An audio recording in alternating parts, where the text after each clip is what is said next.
Contrasting call. This is what we want. Ben is a Man United fan. Says the result was papering over the cracks. Give us your thoughts, Ben. Yeah, good evening, Mark. I was at the game today with my boy. We travelled up from Wales, and listen, it was a great effort, and it's good to see us fighting until the end, and over the moon with the win. But ultimately, I think we're just papering over the cracks. Like the last caller said, Rashford doesn't look interested. We spent a lot of money on Mason Mount, and I just don't see where he fits in the team. We're missing our fullbacks. We didn't have much width. We got into good positions today, and instead of whipping across in the box and giving Hoyland something to go at, just seems to be turning backwards and starting again. It's just frustrating, real frustrating. Just no creativity, and great result. Don't get me wrong, over the moon with the result in the end, but it was papering over the cracks at the minute with that. Yeah, I mean, I want to come back to you on that, Ben, because I want to ask you about Ten Hag. But look, I get that. I mean, literally in the space of a few minutes, and for 90 minutes, United were terrible. And I think there was a lot of United fans who had everything ready for full time because they'd had 90 minutes of watching this dismal performance.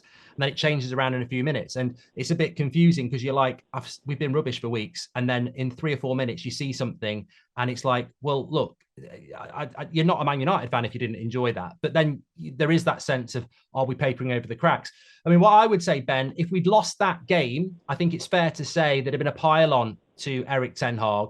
I think I tweeted it earlier, was that, if you sack the manager, and I'm not to say that he shouldn't be sacked if he keeps losing, but if you sack the manager, where do you go next? Man United, we know, couldn't afford it anyway. I think I saw a little clip from David Beckham in Qatar for the F1 saying something about, I know the people who can take over and change United, and maybe that's a hint of something David Beckham knows. But I think that the future for Manchester United is probably going to be very up and down until there is a big change, and that big change needs to be at the very, very top. Yeah, I think Ten Hag came in last season and obviously worked wonders with what he had. But all managers in the second season are judged on their signings and what they do. And I think what he's done in the transfer market hasn't really worked out. And I think that's the problem for us. And Arna's come in. He's given us a few awful performances.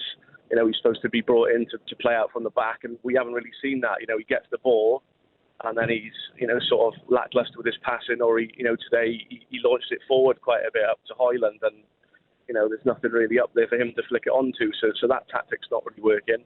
Hit a couple of good saves in the second half, and then again Mount, he tries really hard, and I love Mason Mount, and I really want him to do well, but just seems to stutter in a United shirt. It's not for the one to try. His attitude's excellent, and he tries his best, but it's just not really working in the positions being played in, and that falls down to the manager at the end of the day. But no, I agree. I don't think we should get rid of him. It's going to be a time-consuming process, but I think it's going to be a painful one at the same time, really.